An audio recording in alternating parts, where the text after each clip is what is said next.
Hi, I'm Michael Wittek from Business Development of Tronics, and I'm joined by our experts Jelly and Runa Koizumi from our intermolecular team. And we are here at the SPIE AR Expo 2026, and it's our very first time to hosting our own booth. Evan, let's start with you. So you are our expert for optical design for waveguides at Intermolecular. So what are we showing here today?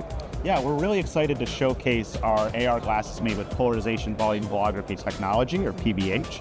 And those are made using our own in-house reactive mesogens, which allow for a very thin and lightweight AR glass with excellent optical performance. And all those are going to be key for the future development of AR glasses.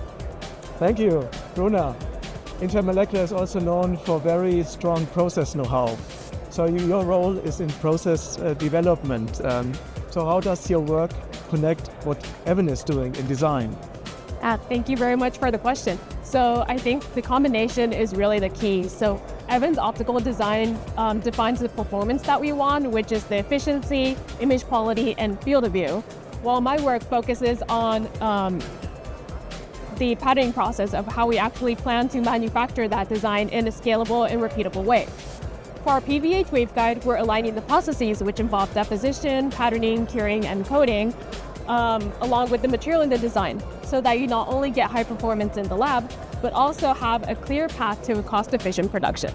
And I think that's essential if AR is going to scale into real consumer volumes. Evan, you mentioned the AR glasses demo with PVH. What are the concrete advantages of this technology? Yeah, I think one of the standout advantages for PVH is low eye glare, and that's going to be really important for privacy and social acceptance, so that what's projected to you, your content, is not projected out to the world around you. In addition to that, we show sharp imagery, high contrast, bright images, and good color uniformity. So you get both. You get great social acceptance as well as great optical performance. Wonderful. So let me put this into a broader context. So this means for us and the ecosystem is, from a business development perspective, we reached a pivotal point. So we are not only developing advanced materials, but we are also demonstrating AR waveguide demo that customers can experience by themselves. So this opens up the opportunity to partner across the AR value chain. So AR is moved from a demonstrator to a product, and this is our way to show how we are committed to participate in that wave with a high performance, yet cost-efficient and scalable solution. So we are almost out of time. So can I get a closing statement from you, Evan and Runa?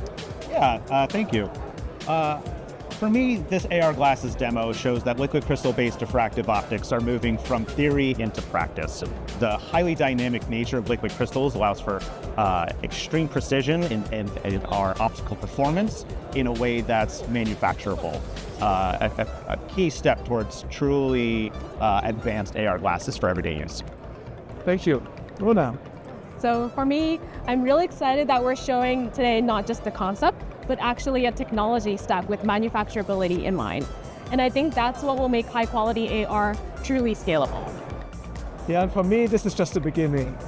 We are moving forward to working with partners who want to integrate this technology into their real products, and this opens up new business opportunities. Thank you, Evan. Thank you, Runa. And congratulations to our global team for our first exciting footprint here at the SPIE AR VR Expo 2026 in San Francisco.